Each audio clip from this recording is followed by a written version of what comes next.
வணக்கம். நான் doctor S. சங்கையர்கண்ணி. நான் செல்வி அருள்சொல் என்ற பெயர்ல 2 பேர்கள்லயுமே என்னுடைய பாடங்கள் இடம்பெற்றிருக்கு. அது நான் இப்ப என்ன போடப் போறேன் அப்படின்னா, யூடியூப் அன்அகாடமி என்ற 2 தளத்தில உள்ள மாணவர்களுக்கான பாடங்கள் என்பது என்னெல்லாம் இடம்பெறுகிறது என்ற செய்திய மட்டும் இந்த பகுதியில நான் சொல்றேன். இது இலக்கியம் மற்றும் இலக்கண பாடங்களாக வெளிவந்துட்டுருக்கு. யுபிஎஸ்சி தமிழ் ஆப்ஷனல் பேப்பர் எழுதக்கூடிய தேர்வுக்கு தயாராகக்கூடிய மாணவர்கள் எவ்வாறு விடை எழுதி தாங்கள் தயாரித்துக் கொள்ள வேண்டும் என்ற செய்திகள்.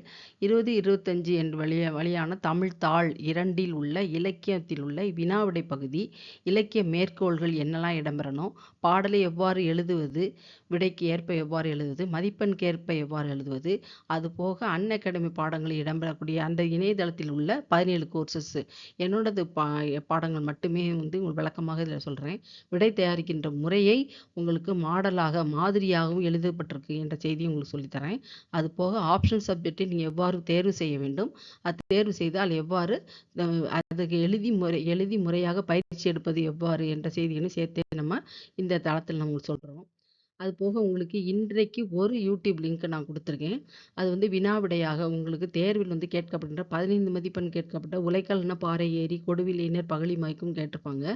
இந்த ஆண்டுக்கான 2025 ஆண்டில் வெளிவந்த 2025 வெளிவந்த இந்த கேள்விக்கான விடையை நீங்கள் எவ்வாறு எழுதணுன்றதை மேலே கொடுக்கப்பட்ட யூடியூப் லிங்க்ல நீங்கள் போய் பார்த்து தெரிஞ்சுக்கலாம்.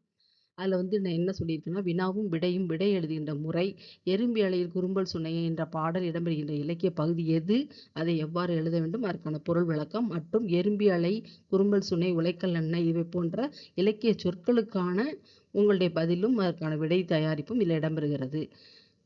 நேரில் அந்த யூடியூப் லிங்க்ல போய் நீங்கள் பார்த்தீங்கன்னா உங்களுக்கு முழுமையான விடைப்பகுதி கிடைக்கும்.